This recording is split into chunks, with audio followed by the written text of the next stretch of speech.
Question number 51. You run the following command. For the following statement, select yes if the statement is true, otherwise select no. Going to localhost :5000/status will query the Azure endpoint to verify whether the API key used to start the container is valid. Option A, yes. Option B, no. The correct answer is option A, yes. The localhost :5000/status endpoint is designed to verify whether the API key used to start the container is valid. This verification occurs without making an actual request to the Azure endpoint. Instead, the validation happens internally within the running container to ensure that the provided API key is correctly configured for local execution. Question number 52. You run the following command. For the following statement, select yes if the statement is true, otherwise select no. The container logging provider will write log data. Option A, yes. Option B, no. The correct answer is option B, no. The provided Docker command does not include any logging settings, such as the logging environment variable, logging equals log-level, which means that no log data will be written by the container logging provider. Question number 53. You run the following command. For the following statement, select yes if the statement is true, otherwise select no. Going to localhost :5000/swagger will provide documentation for the available endpoints. Option A, yes. Option B, no. The correct answer is option A, yes. When running an Azure AI language container using Docker, the localhost :5000/swagger endpoint provides built-in API documentation. The Swagger UI allows users to view available API endpoint for the container, read descriptions of each API method, try out API requests directly from the browser without writing code, generate example CURL commands for request. Question number 54. You collect IoT sensor data from 100 industrial machines for a year. Each machine has 50 different sensors that generate data at 1-minute intervals. In total, you have 5,000 time series datasets. You need to identify unusual values in each time series to help predict machinery failures. Which Azure service should you use? Option A, Azure AI Computer Vision. Option B, Cognitive Search. Option C, Azure AI Document Intelligence. Option D, Azure AI Anomaly Detector. The correct answer is option D, Azure AI Anomaly Detector. Azure AI Anomaly Detector is designed to identify unusual patterns or outliers in time series data. This service can analyze data from IoT sensors and other sources to detect anomalies, which helps predict potential failures. It can handle large volumes of time series data, like the sensor data you're collecting from your machines, making it ideal for your use case. Question number 55. You are building an internet-based training solution. The solution requires that the user's camera and microphone remain enabled. You need to monitor a video stream of the user and detect when the user asks an instructor a question. The solution must minimize development effort. What should you include in the solution? Option A, speech to text in the Azure AI speech service. Option B, spatial analysis in Azure AI Vision. Option C, content moderation in Azure AI Azure Video Indexer. Option D, object detection in Azure AI Custom Vision. The correct answer is option A, speech to text in the Azure AI speech service. Azure AI speech service speech-to-text feature can convert spoken language into text, enabling the detection of when a user asks a question. This is the best solution for detecting verbal queries in a video stream with minimal development effort.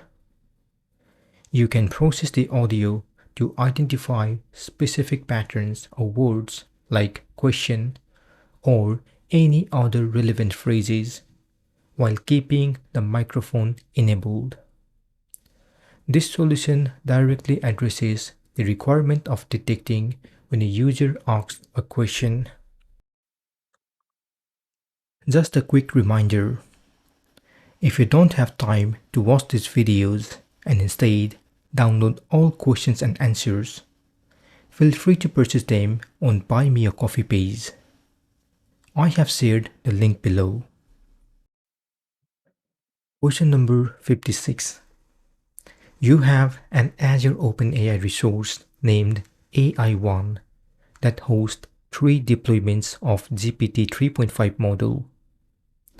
Each deployment is optimized for a unique workload. You plan to deploy 3 apps. Each app will access AI1 by using the REST API and will use the deployment that was optimized for the app's intended workload. You need to provide each app with access to AI1 and the appropriate deployment. The solution must ensure that only the apps can access AI1. What should you use to provide access to AI1? Option A, an API key. Option B, a bearer token.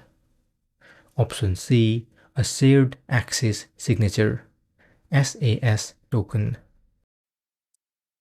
The correct answer is option A, an API key. To provide access to AI1 and its deployment, an API key is the most suitable option. API keys are commonly used to authenticate applications with Azure services, ensuring that only authorized apps can access the resource. By assigning a unique API key to each app, you can control access to the specific deployment optimized for each app's workload. This method ensures secure and limited access, following the principle of least privilege. Question number 57. You have an Azure OpenAI resource named AI1 that hosts 3 deployments of the GPT 3.5 model. Each deployment is optimized for a unique workload. You plan to deploy 3 apps. Each app will access AI1 by using the REST API and will use the deployment that was optimized for the app's intended workload. You need to provide each app with access to AI1 and the appropriate deployment.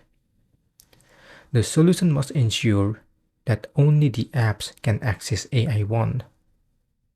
What should each app use to connect to its appropriate deployment? Option A, an API key. Option B, a deployment endpoint. Option C, a deployment name. Option D, a deployment type. The correct answer is option B, a deployment endpoint. Each app needs to connect to the appropriate deployment with AI1 using a specific deployment endpoint. The deployment endpoint uniquely identifies each deployment optimized for a particular workload. By providing the deployment endpoint to each app, you ensure that the app communicates with the correct deployment within the Azure OpenAI resource. Question number 58. You are building a solution in Azure that will use Azure AI language service to process sensitive customer data. You need to ensure that only specific Azure processes can access the language service. The solution must minimize administrative effort. What should you include in the solution? Option A, IPsec rules. Option B, Azure Application Gateway. Option C, a virtual network gateway. Option D, virtual network rules. The correct answer is option D, virtual network rules. Virtual network rules allow you to restrict access to the Azure AI language service so that only specific processes within your virtual network can access it. This approach minimizes administrative effort by leveraging Azure's built-in network security features and ensures that only authorized resources within your network can interact with the service. Question number 59. You have an Azure OpenAI model named AI1. You are building a web app named App1 by using the Azure OpenAI SDK. You need to configure App1 to connect to AI1. What information must you provide? Option A, the endpoint, key, and model name. Option B, the deployment name, key, and model name. Option C, the deployment name, endpoint, and key. Option D, the endpoint, key, and model type. The correct answer is option C, the deployment name, endpoint, and key. To configure App1 to connect to AI1, you need to provide the deployment name. To specify which deployment of the OpenAI model to use, the endpoint, the URL that points to the model's API, and the key for authentication. This setup ensures that the web app can securely and correctly interact with the model through the Azure OpenAI SDK. Question number 60. You have an app named App1 that uses custom Azure AI document intelligence model to recognize contract documents. You need to ensure that model supports an additional contract format. The solution must minimize development effort. What should you use? Option A, lower the confidence score threshold of App1.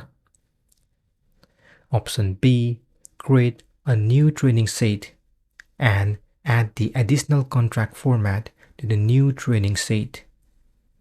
Create and train a new custom model. Option C, add the additional contract format to to the existing training set. Retrain the model. Option D. Lower the accuracy threshold of App 1. The correct answer is option C. Add the additional contract format to the existing training set. Retrain the model.